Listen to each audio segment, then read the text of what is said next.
Mental health disorders are not uncommon, and the global burden on mental health disorders is projected to reach 15% by the year 2020. By this time, it is estimated that the common mental disorders such as depression, anxiety, and substance abuse-related disorders arising from will affect more people than complications arising from AIDS, heart disease, accidents, and wars all combined. This is an astonishing statistic and poses serious questions as to why mental health disorders are not given much more attention than they currently receive. In Nigeria, for example, an estimated 20% to 30% of the population is believed to be suffering from one mental health disorder or another. This is quite a staggering statistic given that the population of Nigeria is an estimated 200 million people. Unfortunately, the attention given to mental health disorders in Nigeria is at best fleeting, and the level of awareness of the Nigerian public on mental health issues is also as a consequence of this poor education and enlightenment on the issue. Misconceptions are also regarded as quite an issue in this country in particular. On Nigeria Today, we shall be discussing critically and the causes of mental disorders and how to manage them. Welcome to the program. My name is Dennis Adigunloye.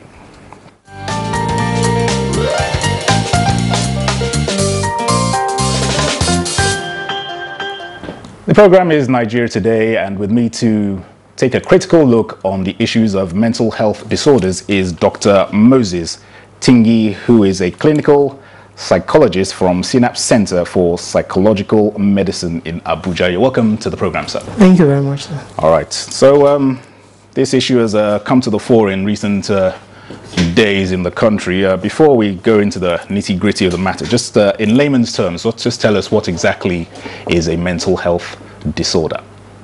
Thank you. A mental health disorder is an illness or a condition which affects a person at a given point in time. It affects the way the person feels, it affects the way the person thinks, and affects the way the person behaves in a significant way, such that it affects the person's activities of daily living, and the person is unable to function as he or she used to function before. Well, the statistics are quite alarming. I said there in my intro that according to available stats, 20% to 30% of Nigerians in this country are suffering from one mental health disorder or not. Surely this calls for greater awareness and education and enlightenment on the issue of mental health problems. What do you say? That is true. Yeah. The statistics may not really be a true reflection, not that they are actually exaggerated. I think I would say they are even underreported, because at the moment in this country, the statistics on mental health are not really a true reflection of what is on ground, because what is on ground is far more than what is being reported. Often the statistics we get are actually those done by one researcher who may do at some point in time or a particular location and then gets data. So, but that may not really be a true reflection, because if we do a more thorough study, we would get something far more than the 20% or so. Because a lot of people could even be higher than what could be very high, very high. That's even more alarming. Very alarming, because a lot of people going through mental health conditions often do not admit they are going through it. They would prefer to label it a different name because of the stigma attached to it. So in that case, that particular person is not suffering from mental illness. So the statistics are actually underreported. Yeah, it brings me to this point of, you know, in Nigeria and in many parts of the world, those that suffer mental illness are, for the most part, labeled as quote-unquote mad. Would you say this is a fair assumption? And if not, why would you attribute this to? What are the factors, what are the symptoms that identify somebody as having a mental disorder? Yeah, the common term or the common phrase people use when they are referring to somebody with a mental condition, when they say somebody is mad, is actually quite an unfortunate phrase and professionally wrong. And we don't use that word mad because nobody is really mad. Everybody at some point in time has a condition that he or she is suffering from, but we do not really have to call such a person as being mad. Being mad is actually a bad term to use when you're describing somebody that has a problem. Okay. A mental illness is an illness just like every other illness, so you wouldn't call somebody with an illness such a name. All right, so in regards to that, that means, in your view, being somebody who suffers from a mental disorder, obviously they can be treated. And so just talk to us a bit about what kind of treatments are available to those suffering from mental disorders and the types, like for example. Okay. People with mental illness can receive treatment and they can actually function and live like every other person. Okay. Just like every other person with any other kind of illness can receive treatment and still function. So being diagnosed with a mental illness does not mean somebody has been given a death sentence or something like that. It's an illness just like every other illness and can be treated, can be managed. And when treated, when managed, one can actually function very well in any capacity at all, as long as the person continues in the same line of management. Okay, so as long as they're taking the prescribed medication or whatever the case may be, they can lead a relatively normal life. Yeah, when given the right medication and treatment, the person can actually live a normal life like every other person. All right.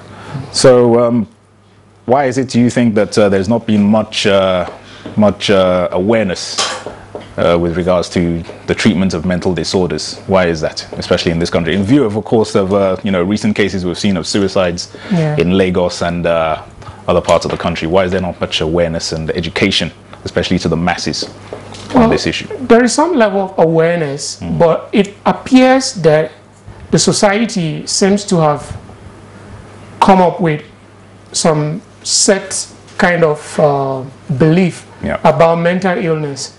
And so whatever the awareness that is being carried out doesn't seem to yield much result. The society has actually been of the opinion that a mental illness is something that must be spiritual, or is something that is horrible, and is something that shouldn't be found in anybody. So when it comes to mental health, lots of people end up shying away from what it really is. And so they would tend to ascribe it to a different thing altogether, like maybe it's a spiritual attack, or maybe it's a curse, or maybe it's something that runs in a particular family or something like that. And that stems from the ignorance. This has always been for a long time. And so trying to change this misconception about mental illness has always been a challenge. And as a result, no matter the awareness that we do, although I must say that so much has actually improved over the years, I must say, I can't say we've remained at the same level, because I mean, the way people considered mental illness in this country, let's say some 20 years ago, it's not the same at the moment. At least some people now open up when they feel distressed in a particular way. They are clever enough to go seek medical attention, and when they are diagnosed of a mental illness, they comply with treatment and they get better. So there is an improvement, although a lot still needs to be done, so we can change the thinking and the belief that people have about mental illness and what it really is. All right. Well, it's good to hear that there's been improvements over the past couple of decades with regards to awareness. In recent times, studies have shown that drug abuse has a significant role to play in somebody succumbing to mental illness. What is your take on this aspect? Drug abuse, that's true. Drug abuse and mental illness seem to be going hand in hand, I must say. Although, to say drug abuse, I think the relationship is a two-way kind of relationship. That is, drug abuse could lead to a mental illness, and mental illness can actually lead to drug abuse. People who abuse drugs, psychoactive drugs, sometimes prescription drugs, and sometimes other things like alcohol, cannabis, cocaine, and the rest, all these can actually lead to a mental illness. Okay. So what you're saying is in some cases it might not lead to a mental illness? Yeah, not all the times, but most of the times. But in some cases, people who have mental illness often resort to the use of psychoactive substances. Okay. So they would resort to the use of these drugs, not because it is this drug that has made them to become mentally ill, but because they are mentally ill, so they are prone to use these drugs as a way of getting out of their condition. They are troubled. So they look around for something that could help alleviate the distress they are going through. Okay. So would you say it's a two-way thing? Would you say this is the right approach to dealing with a mental disorder, looking for a release in the way of drugs? Not at all. In fact, it worsens it. Yeah. It worsens it. In most cases, and in most of the times, people who have a mental health condition, maybe let's say depression, and then you resort to the use of alcohol, you end up complicating the issue because you have depression, and because you're trying to really get out of your depression, you end up using a substance, maybe alcohol or cannabis, which may at that time you're using it seem to give you some sort of relief, because it kind of deceives you to think that you are actually fine now, only for you to wake up and discover that you're worse off. So often this worsens the situation, and then in some instances people use these drugs, and these drugs, because they are psychoactive drugs, alcohol, cannabis, cocaine, and some prescription drugs that are being abused, like codeine and tramadol and the rest. These drugs have a way of causing people to become mentally ill, because they affect the brain, and then somebody becomes mentally ill even though he wasn't mentally ill, but by continuously using these drugs he becomes mentally ill. All right, we'll talk about the repercussions of drug abuse, what it leads to in terms of actions by the person involved or persons involved. Let's just take a break for now. We'll take a look at what some people on the streets have said on this issue of mental disorders and its treatment.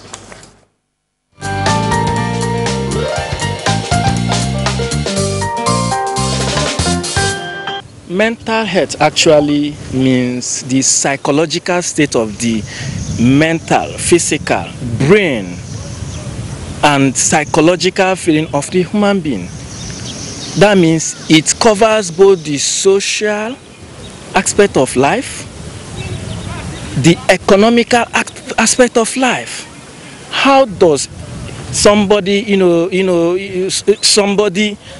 feel in certain situation?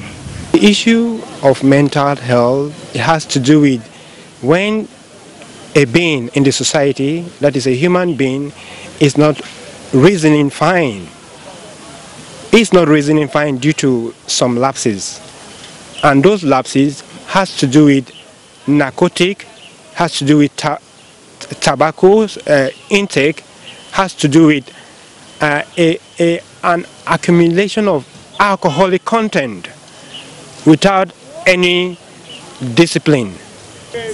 Like mental health now, for example, you think too much and you stress yourself. You understand? Like today now, you wake up, for example, I'm saying it again, you wake up this morning, you did not take anything before leaving your house. And you start stressing yourself, mostly inside the sun and all that. Mostly these market women in the sun, most of them, they'll be, they are to that. Yeah, no problem. What can be done? What can be done is for, first and foremost, has to start from the family. Family must be involved. Family must go back to the basic and restore family values. Respect for customs, respect for your culture, respect for authority. You must imbibe those family values. Then the religious institutions, the mosques, the churches will come into play. then of course the government.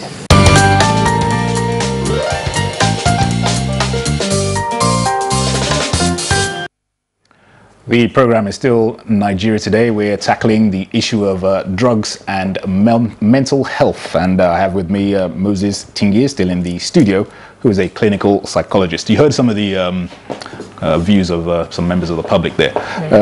Talking about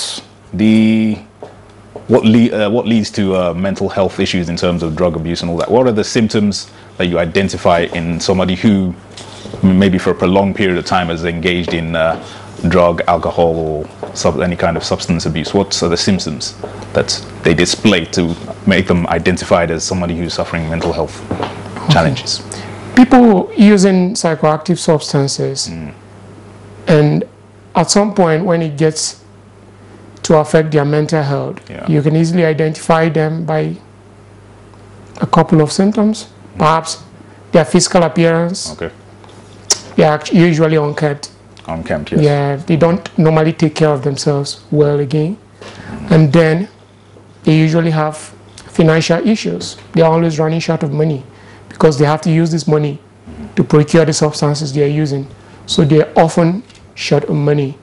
And then some get easily irritable and angry. Yep. So they are easily aggressive. Right. That's another point again. And often, if they are actually working, you notice they are actually unable to do their job because it's affecting their job. So you see them finding it difficult to cope with their job. Or if they are in school, they're finding it difficult with school. Maybe having very low grades, or perhaps not attending classes again. And then another thing again is often in wrong company. You see them in the kind of people they hang around with. They keep. Yeah, people who use those substances. All right. And this can possibly or probably lead to criminal activities. Yeah, and often they get involved in criminal, often as a result of the use of these substances, get into criminal activities, sometimes to get the money to fund their substance, or sometimes as a reaction to the use of the substance, because they've lost touch with reality, so they could easily do anything, could harm anybody for anything. All right. For someone who has been engulfed in mental health problems for, let's say, a few years, is it possible for such a person to be completely cured? Let's use that word, of the ailments that they may have suffered. Cure may not be the right word to use, perhaps, because or treated, managed. They can be treated, they can be managed to a level at which they can function very fine. Right. Yeah, but that doesn't mean they are completely out of it. They can be managed. Mental illnesses are managed, so that you can be able to function and do your normal everyday activities well. Yeah, but cure. So this is a lifelong process for them. Yeah, it's a lifelong. You continue being in recovery because I mean, at any point in time there could be relapse. Yes. If anything changes around you, you might just fall back to it again. To go back into it. So in your experience, in terms of recidivism, of relapsing, as you say, is it a common thing, especially among youths, which are a major target of federal governments in regards to this issue of mental health illness? Is there a high rate of relapse among the youths? Yeah, relapse is quite very common. Yeah, and the reason is because often the reasons people go into the use of some of these substances may not be addressed, and if it's not addressed, then the person is still likely to fall back into it. For instance, maybe a child who comes from a home where there's a lot of trouble, the father and the mother are always having issues, and the child is not comfortable with it, is not happy, and as a result moves into using psychoactive substances, and maybe in the process becomes addicted to it, and then maybe after rehab and the person goes out again, and the family troubles that were there that pushed him or her into using these substances, the family trouble is still there. Then at some point in time the person is still likely to still fall back if the right kind of environment is not there. The kind of support the person needs is not there. Okay. The existing mental health policy document in Nigeria was formulated in 1991. Would you say this document needs to be addressed and, you know, revisited to, you know, reflect present-day challenges and realities of mental health problems in Nigeria, drug abuse and that kind of thing? Yeah, most definitely I would say so, because for a document that was enacted in 1991, and we are in 2018, well, it's quite a long time, and a lot of things have changed. So many things have changed, and there is actually need for current policies, current ideas, and current approaches to tackling the prevailing mental health challenges. Right. Okay, so how would you foresee that being accomplished? Is it a case of National Assembly getting involved, or what? I would say that is where it becomes really difficult, because often before a policy becomes active in this country, it has to pass through legislation, and the kind of situation we have with such policies is that they often remain at the National Assembly for a very long time, and they don't seem to receive the kind of attention it should. I can't explain why this is so, but there seems to be a lot of politics involved, and sometimes even the things that do not need the kind of politics we play tend to end up being in that kind politicized. of politicized. Well, we'll hope that that changes sooner rather than later. Do you, given all you said about the challenges of mental health, do you think that mental health should be made part and parcel of the primary health care in Nigeria? Yeah, I think so. I think so. I very much think so, because in Nigeria, for instance, we have the primary health system much more closer to the people. So we have a lot of people in the rural areas where we do not have any kind of secondary health facility available, and the only option available is the primary health center. So if we expand the scope and we spread professionals in these primary health centers, it will go a long way in helping them, because someone, for instance, who is maybe suffering from depression goes to a primary health center. He may not really have a general hospital nearby, but there's always a primary health center that is not too far. So he goes there, and there is need that the professionals that are working in that kind of facility are trained in mental health, so they can be able to identify, they can be able to assess and profile the kind of treatment such a person needs. Otherwise, the person goes there and is often treated for maybe malaria, and then he goes back and the condition continues, because the people at that level do not have the requisite knowledge about mental health. So there's a need to draw mental health services closer to the people. Grassroots. Well, Mr. Moses Tingi, on that quite crucial note that you made, we draw a close to this edition of the program. We'd like to thank you for joining us on Nigeria Today to discuss quite a topical and important issue. Thank you for your coming in. Thank you very much. Well, that brings us to the end of this edition of Nigeria Today. We want to thank you, our guests, for joining us, and as usual, you can watch any episode on the website on your screen, and that is on at any day, at any time, and obviously we'll be back again tomorrow for a fresh edition. My name is Dennis Adigunloye. Thank you for watching.